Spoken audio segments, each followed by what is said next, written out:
नमस्कार, जय श्री कृष्णा। आज इस वीडियो में मैं आपको बताने जा रही हूँ कि यदि आप मेष लग्न और मेष राशि के जातक हैं तो आप हमारे इस वीडियो को जरूर देखें। ठीक है, कैसे ग्रह आपके जन्म पत्री में गोचर कर रहा है इसकी पूरी जानकारी इस वीडियो में मैं आपको बताऊंगी। वह क्या फल दे रहा है और कौन सा उपाय आपको इस महीने में जून 2022 में करना है, इसकी जानकारी इस वीडियो में आपको प्रदान करूंगी। तो सबसे पहले आपको ये देखना है कि यदि आपके प्रथम भाव में 1 नंबर विद्यमान है तो आपका जो लग्न है वह मेष हो गया। मेष लग्न के जातकों के लिए मंगल जो है वह उनका लग्नेश होता है। ठीक है, और यदि चंद्रमा 1 नंबर में बैठा है तो आपकी राशि मेष होती है। लेकिन यहाँ पर हम लग्न में अगर हम लग्न की चर्चा करेंगे तो 1 नंबर यहाँ पर होना बहुत ज़रूरी है जब हम मेष लग्न की चर्चा करेंगे। ठीक है, मंगल जो है वो आपका लग्नेश है और लग्नेश इस महीने में किस भाव में विद्यमान है इसकी जानकारी सबसे ज़्यादा इम्पॉर्टेंट है। हमेशा मैं लग्न पर जोर देती हूँ कि आपका लग्न और लग्नेश कहाँ पर विद्यमान है, क्योंकि देखिए मंगल 17 मई से 27 जून तक वह मीन राशि में रहने वाला है। ठीक है, मीन राशि में यहाँ मंगल का प्रभाव है और मंगल और बृहस्पति एक साथ जून महीने में एक भाव में यानी आपके लग्न से द्वादश भाव में विद्यमान होंगे। ठीक है, और इसके पहले मैं एक आपको जानकारी दे दूं कि यदि आपका लग्न मेष है तो कौन सा ग्रह आपके लिए शुभ होता है और कौन सा ग्रह अशुभ होता है, इसकी जानकारी होना आपको बहुत ही जरूरी है। तो आप देखें कि आपके लग्न का स्वामी 1 है। ठीक है, और आपके पंचम भाव का स्वामी जो है वह सूर्य है, 5 नंबर है, और आपके नवम भाव का जो स्वामी है वह धनु है यानी बृहस्पति है। तो सूर्य और बृहस्पति आपके बर्थ चार्ट के लिए सबसे ज़्यादा शुभ ग्रह में जाने जाते हैं। ठीक है, इसके अलावा आपको शनि, गुरु और बुध जो है वह शुभ बहुत नहीं होते हैं मेष लगन के जातकों के लिए। सबसे पहले हम चर्चा करेंगे आपके जन्म पत्री में मंगल के विषय में। ठीक है, मंगल जब द्वादश भाव में बैठता है तो क्या करता है? द्वादश भाव क्या है? आपके हानि का भाव है, आपके व्यय का भाव है। तो मंगल यानी आपका लग्नेश और आपके अष्टम भाव का जो स्वामी है वह आपके व्यय भाव में चला गया है। मंगल मीन राशि में गया है और वहां पर बृहस्पति भी विद्यमान है। आप देखिए कि मंगल की स्थिति क्या है। मंगल 17 मई से 27 जून तक मीन में रहेगा और 27 जून को वह क्या करेगा? मेष राशि में प्रवेश करेगा। ठीक है, तो लगभग पूरे महीने वह मीन में रहने वाला है और 2-3 दिन के लिए जून के महीने में वह मेष राशि में जाएगा, यानी आपके लग्न में यहाँ पर मंगल, राहु और शुक्र एक साथ यहाँ पर विद्यमान हो जाएंगे। ठीक है, तो मंगल जब भी व्यय में रहेगा लग्नेश तो वह क्या करेगा? आपके व्यय को क्या करेगा? बढ़ा देगा, है ना। हमेशा मंगल जब भी व्यय भाव में रहेगा तो आपकी व्यय की स्थिति, चाहे किसी भी प्रकार का व्यय हो, अष्टम भाव के से संबंधित चीज़ों का व्यय है तो वह मंगल व्यय में जाकर बढ़ा जरूर देगा। ठीक है, धन के मामले में थोड़ी सी आपको कमी दिखेगी। धन प्रॉपर आपको यहाँ पर जून 2022 में 27 तारीख तक आपको धन की कमी आपको यहाँ पर दिखेगी, यानी बहुत एफर्ट करने पर भी धन आपको प्रॉपर नहीं आएगा। कर्ज लेने की संभावना यहाँ पर बन सकती है।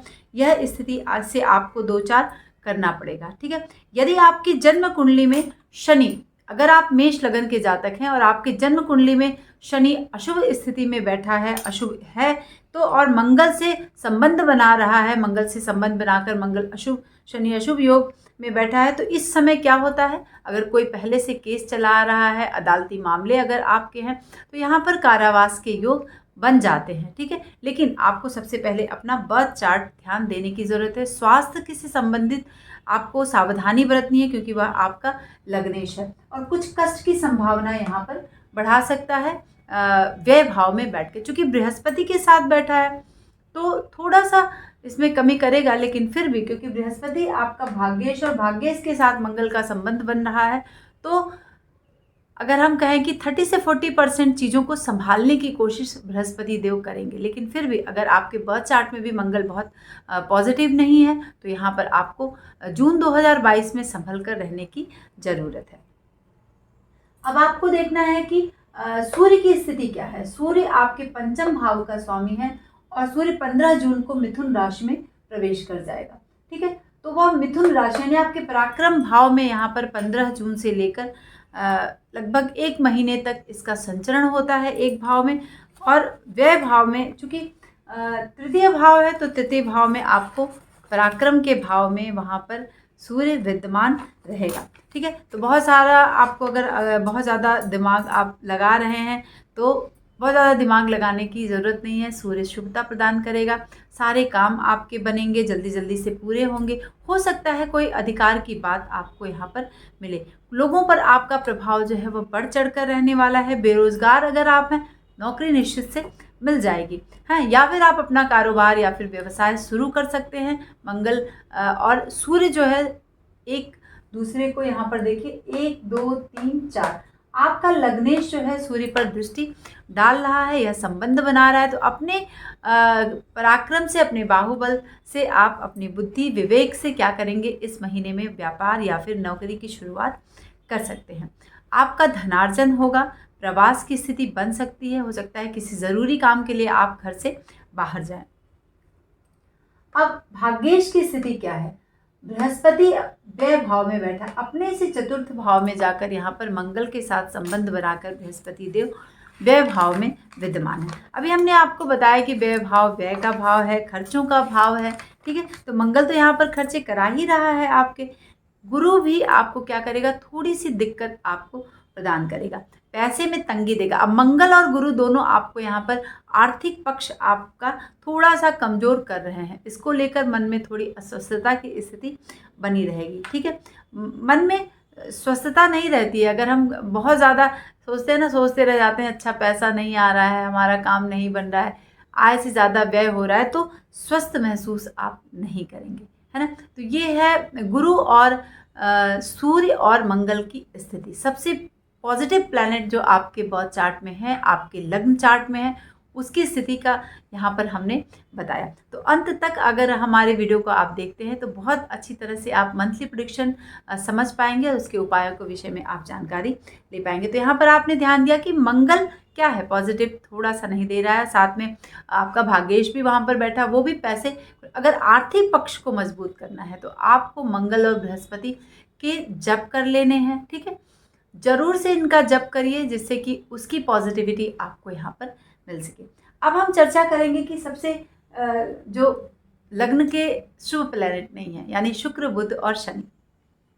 आप देखिए कि शुक्र आपके धन भाव का स्वामी है और आपके सप्तम भाव का स्वामी है, और शुक्र लग्न में राहु के साथ यहाँ पर विद्यमान है। जब भी लग्न में राहु की स्थिति होती है तो क्या होता है, वह हानि करता है ना। ये आप मान के चलिए कि लग्न में राहु हानि की स्थिति को बताता है। ठीक है, अब लग्न में शुक्र भी विद्यमान है, आपका धनेश और आपका जो सप्तमेश है वह आपके लग्न में विद्यमान है। अब शुक्र की स्थिति बहुत शुभ नहीं है, तो स्त्री सुख, अगर आप विवाहित हैं तो आपको स्त्री का सुख ना के बराबर इस महीने में रहने वाला है। ठीक है, और अगर आप अदर आपके रिलेशनशिप हैं उसमें आपको सावधानी बरतनी है, उस पर पैसे खर्च करने की स्थिति बन सकती है। ठीक, तो बुरी आदतों से आपको बचना है, क्योंकि यहाँ पर देखिए कि राहु और शुक्र का कॉम्बिनेशन है। राहु 18 महीने एक राशि में रहता है, तो काफ़ी लंबे समय तक वह आपके लग्न में रहने वाला है, और साथ में शुक्र की युति और संबंध आपका यहाँ पर बन रहा है। देखिए 23 मई से 18 जून तक वह मेष राशि में रहेगा।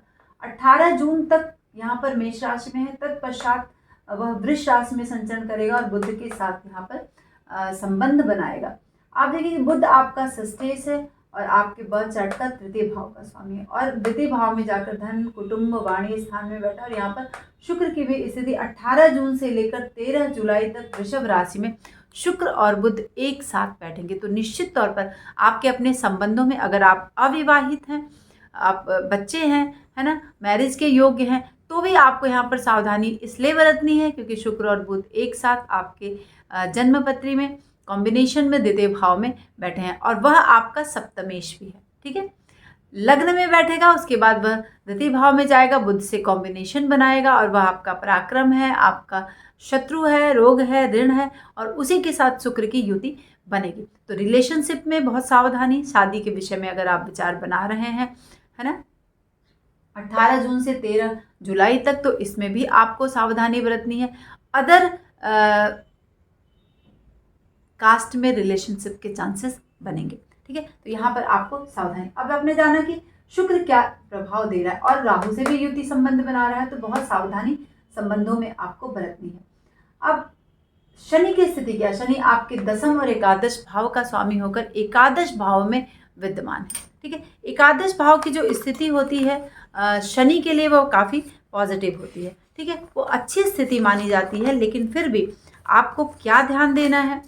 अगर शनि एकादश भाव में, चाहे आपकी बर्थ चार्ट में शुभ स्थिति में बैठा है, तो व्यवसाय क्या करेगा? वह आपका अच्छा कर देगा। अब आपको देखना, अगर एकादश में ही आपका शनि यहाँ पर बैठा है, आपके बर्थ चार्ट में उच्च का होके बैठा है, मूल त्रिकोण राशि में बैठा है, तो आपकी स्थिति को अच्छा करेगा, यानी व्यवसाय आपका अच्छा होगा, तरक्की होगी, स्थानांतरण के लिए शुभता बन सकती है। आप प्रयत्न करें, निश्चित तौर पर आपको शुभता मिलेगी। लेकिन सावधानी कहाँ बरतनी है? आपको अपने संतान, स्त्री और फिर अगर आप विवाहित हैं, धन में थोड़ी सी हानि और कमी कर सकता है। तो यहाँ पर इन चीज़ों को थोड़ा सा आप चेकआउट करें, है ना।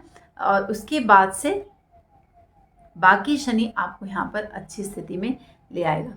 तो अकस्मात, जैसे होता है ना कि अकस्मात पैसे के चांसेस बन जाएंगे, तो अशुभता, वैसे तो शनि शुभ नहीं है आपके बजट, लेकिन वह आपका कर्मेश और आपके लाभेश हैं, तो यहाँ पर आपको थोड़ी सी शुभता देंगे, है ना। तो आपको प्रयास करना होगा, और शनि से संबंधित चीज़ों का दान अगर आप करते हैं और स्थानांतरण के विषय में सोच रहे हैं, तरक्की के विषय में सोच रहे हैं, व्यवसाय शुरू करने के विषय में सोच रहे हैं, तो निश्चित तौर पर आपको सफलता यहाँ पर शनिदेव प्रदान करेंगे। अब आपको ये मैंने बताया कि अब बुध की स्थिति क्या है। बुध आपका षष्ठ और आपके तृतीय भाव का स्वामी द्वितीय भाव में विद्यमान है, शनि शुक्र। और अब हम बुध की बात करेंगे, वह षष्ठेश है और तृतीयेश है। तो बुध जब भी द्वितीय भाव में, क्योंकि देखिए यहाँ पे बुध का है 25 अप्रैल से 2 जुलाई तक वृषभ में रहेगा, ठीक है। 25 अप्रैल से 2 जुलाई तक वृषभ, यानी पूरे जून के महीने में वह वृषभ राशि में रहने वाला है, लेकिन 10 मई से वह वक्री हो जाएगा, ठीक है। 10 मई से 3 जून तक वक्री रहेगा, और 3 जून से फिर, है ना, 14 मई से 3 जून तक मार्गी और अस्त भी रहने वाला है। तो यहाँ पर अस्त भी होगा, मार्गी भी होगा। तो जब अस्त, जो मैंने डेट्स बताए हैं, जब अस्त होगा तो क्या करेगा? आपके जो आप बहुत एफर्ट कर रहे हैं अपने काम को करने में, उसमें थोड़ी सी मंदी ला सकता है, थोड़ी गति को धीमी बना सकता है। तो यहाँ पर आपको थोड़ी सावधानी बरतनी है, क्योंकि द्वितीय भाव में यह संचरण कर रहा है बुध, और आपके बर्थ चार्ट के लिए बहुत शुभ नहीं है। अगर आप हस्ताक्षर कर रहे हैं कहीं किसी भी दस्तावेज पर, तो बहुत सावधानी आपको यहाँ पर बरतनी है, ठीक है। अदालत से संबंधित अगर मामले कोई चल रहे हैं और उसमें अगर आपको किसी ने कह दिया कि चलो सिग्नेचर करो, तो आपको सावधानी पूर्वक वहाँ पर कार्य करना है, सोच समझ के, अपने बड़ों से राय लेकर वहाँ पर आपको। अगर कोई झगड़े झंझट की बात आती है, कोई फौजदारी, लड़ाई, दीवानी, कचहरी से रिलेटेड कोई मामला है, तो आपको बचना है बिल्कुल से, उसमें इन्वॉल्वमेंट आपकी बढ़ानी है, नहीं तो उलझनें आपकी क्या है, बढ़ सकती हैं। ये बुध आपकी बढ़ा सकता है उलझनें। और ख़ासकर जो समय है, जब 10 मई से 3 जून तक आपको एकदम से सावधानी बरतनी है, नहीं तो उलझन में आप यहाँ पर पड़ सकते हैं, ठीक है। क्योंकि वहाँ पर आपकी वाणी या फिर आपके शत्रु की वृद्धि हो सकती है, इसको लेकर आपकी मानसिक स्थिति खराब हो सकती है, उलझन काफ़ी बढ़ सकती है ना। तो ये चीज़ों में आपको यहाँ पर कंट्रोल करना है, यदि आप मेष लगन और मेष राशि के जातक हैं। तो मेष राशि के विषय में यहाँ पर मैं बताऊंगी, थोड़ा सा आपको ब्रीफ करूंगी। जब हम चंद्रमा के परिप्रेक्ष्य में राशि से प्रेडिक्शन करते हैं, तो उसमें जैसे अगर हम लग्न से प्रेडिक्शन कर रहे हैं, तो थोड़ी सी, मतलब सिर्फ 25% छोड़ के बाकी 75% आपके शनि और चंद्रमा का भी प्रभाव आपके, चाहे वह लग्न कुंडली हो या फिर आपकी चंद्र कुंडली हो, इसको प्रभावित होते हुए आप यहाँ पर देखेंगे। तो उस तरह का ही फल होता है, बस 25% लग्न से थोड़ा सा डिफर हो जाता है। तो आप हमारे इस वीडियो को, अगर आपकी राशि लग्न है या फिर आपकी राशि मेष है या फिर आपकी राशि आपका लग्न मेष है, तो आप हमारे इस वीडियो को जरूर देखें। आपको उपाय क्या करना है? आपको अपने धन को बैलेंस करने के लिए, पैसे को इस महीने में बैलेंस, आर्थिक पक्ष को बैलेंस करने के लिए आपको मंगल और गुरु का जप करना है, ठीक है। उससे आपको बेनिफिट मिलेगा। जो खर्चे हो रहे हैं बहुत ज़्यादा या फिर आपको लाभ नहीं मिल पा रहा है, इसके लिए आपको यह उपाय ज़रूरी है। शनि की स्थिति को आपको यहाँ पर मजबूत करना है, क्योंकि वह आपका कर्मेश और एकादशेष है, जिससे कि आपको यहाँ पर बेनिफिट मिल सके। ठीक है, तो बाकी क्योंकि मेष लगन और मेष राशि के अगर आप जातक हैं तो इस स्थिति से आपको दो चार होना पड़ेगा। और अब हम बताएंगे कि राहु और केतु की स्थिति क्या है। राहु 18 महीने एक राशि में संचरण करता है और केतु भी 18 महीने और सदैव वक्री होता है। और वक्र गति से अगर राहु यहाँ पर विद्यमान है तो वह अपने आपके द्वादश भाव में भी प्रभाव डालेगा, और केतु अगर यहाँ बैठा है तो आपके छठे और सप्तम दोनों पर प्रभाव की स्थिति बनाएगा। ठीक है, तो अगर राहु लग्न में बैठा है तो थोड़ा सा हानि की स्थिति आपको उठानी पड़ सकती है, और बहुत सोच समझकर आप अपने विचारों में, अपने कार्यों में आपको चलना है। नहीं तो क्या है, राहु आपको यहाँ पर थोड़ा सा अपने चीज़ों से अलग कर सकते हैं, है ना। तो आपको यहाँ पर ध्यान देने की ज़रूरत है। केतु सप्तम भाव में बैठकर वाद विवाद की स्थिति से दो चार कराएंगे, क्योंकि सप्तम भाव आपके पति पत्नी साझा इन सब का भाव, और केतु तुला राशि में बैठा है, वो अपनी शत्रु की राशि में बैठा है, तो यहाँ पर वाद विवाद से आपको जूझना पड़ सकता है। अगर आप किसी के साथ साझेदारी कर रहे हैं जून 2022 में, तो आपको बहुत सोच समझकर लड़ाई झगड़े से बचना है ना। यहाँ पर मैंने पहले ही बताया कि बुध आपको इन चीज़ों में उलझा सकता है, तो केतु भी उलझा सकता है। यहाँ पर सावधान रहें और सावधानी पूर्वक जून 2022 को निकालें, है ना। तो इन चीज़ों का उपाय आपको करना है, केतु से संबंधित चीज़ों का दान करना है। ठीक है, और बृहस्पति और मंगल की स्थिति को बढ़ाने के लिए, आपको शुभता प्राप्त करने के लिए उसका जप निश्चित तौर पर करना है। अब बृहस्पति की स्थिति देखें, आपका भाग्येश तो व्यय में चला गया है, चूंकि मंगल के साथ बैठा है आपके लग्नेश के साथ, तो यहाँ पर थोड़ी बहुत चीज़ों को बैलेंस कर रहा है। स्वराशि में बैठा है गुरु, और लेकिन फिर भी आपको अगर 100% रिजल्ट लेना है तो इन बातों का ध्यान देना है, जो उपाय मैंने आपको बताया है। तब आपको जून 2022 में आपके शुभता कदम चूमेगी। ठीक, तो अगर हमारा ये वीडियो आपको अच्छा लगता है तो अपने लोगों में साझा ज़रूर करें। नमस्कार, जय श्री कृष्ण।